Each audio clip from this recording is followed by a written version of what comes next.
I've been talking about Duke Nukem Forever a lot on the channel, and I'm going to continue to do so with the Duke Nukem Forever 2013 mod. This mod was created for Duke Nukem 3D running on the eDuke32 source port, and it aims to recreate what we saw in the 2001 trailer in game form. It does utilize some aspects from the 2011 version of Duke Nukem Forever. The mod starts out in the Lady Killer Casino, there's a level set in a mineshaft, and the finale takes place at the Hoover Dam. However, this mod has done a great job of filling the gaps where it needs to, and unless someone releases the 2001 build of the game, Duke Nukem Forever 2013 is the best we have. Since this is a Duke 3D mod, the game obviously still plays like Duke 3D, and I'm completely okay with that. Duke Nukem 3D is one of the best shooters from the 90s, and Duke Nukem Forever should have borrowed more elements from it. Luckily, this mod exists, and can you believe it only took the developers 6 months to make it?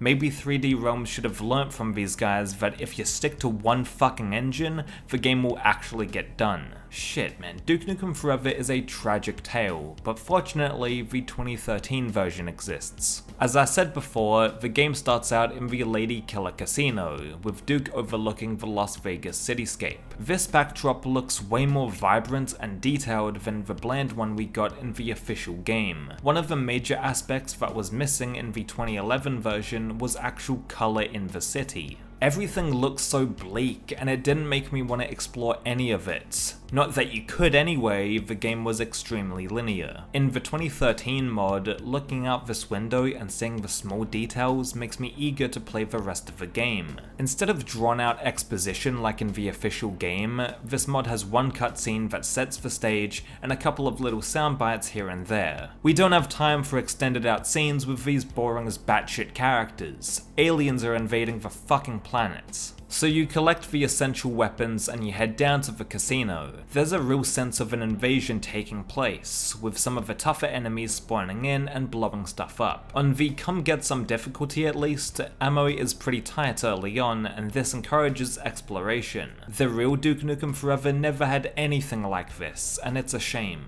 I know that shooters have evolved since the 90s, but in 2011 we had Serious Sam 3, Rage, and even more games that still harkened back a little bit to the classics. Duke Nukem Forever felt like a mess of ideas, but luckily this mod sticks for landing. Once you're out of the casino, you're now on the Vegas Strip, and look at the detail on display. All of this looks absolutely fantastic, and this level is simultaneously moody and atmospheric, as well as colourful and visually appealing. The new monsters that the mod includes are nice to see. Most of them showed up in the early trailers of the game, and you can tell that the developers really wanted to capture the essence of them. Pigs that charge at the player, the Terminator robots, the possessed EDF soldiers, and killer drones all have their use within combat, and they're great. The Terminator robots are a little bullet spongy, the charging pigs are the quintessential pressure unit, the EDF soldiers are fairly easy to take care of, but in large numbers they can pose more of a threat,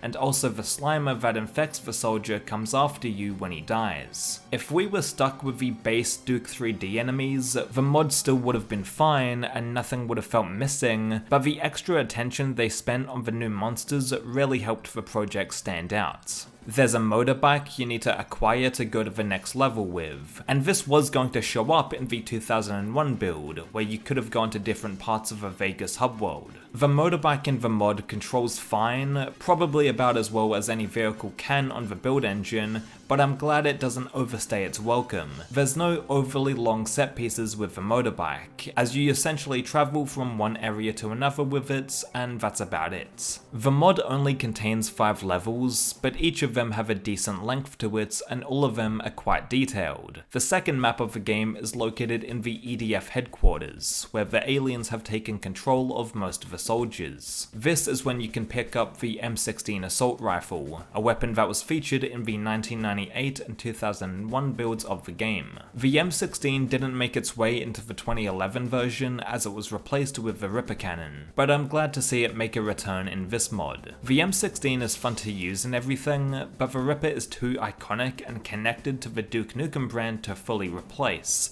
and that's one of the good aspects of the 2011 version. Although the rocket launcher appears in the official game and this mod, the one in Duke Nukem Forever 2013 is actually modeled after the RPG found in the 2001 trailer. Anyway, the actual level design is well done here, and the EDF Headquarters is an interesting location to visit. The Terminators barging into this bunker is a cool set piece to round out the map, and after that you get dropped off at the Morningwood ghost town. The beginning of this level reminds me of the Abyss, with the desert setting and pools of toxic waste. The verticality present in the level so far is awesome, and it's fun to traverse this desert area while killing enemies. Morningwood is probably the highlight of the real Duke Nukem Forever, and it's certainly one of the highlights in this mod too. I do prefer the first level in Las Vegas, just because I think that's such a perfect Duke Nukem location, and its potential was fully realized in this mod as opposed to the official game. The Anderson mine is up next, and I can personally do without this level. I didn't like the mine in the 2011 game, and I really don't care for it here either. It's a fine level, don't get me wrong,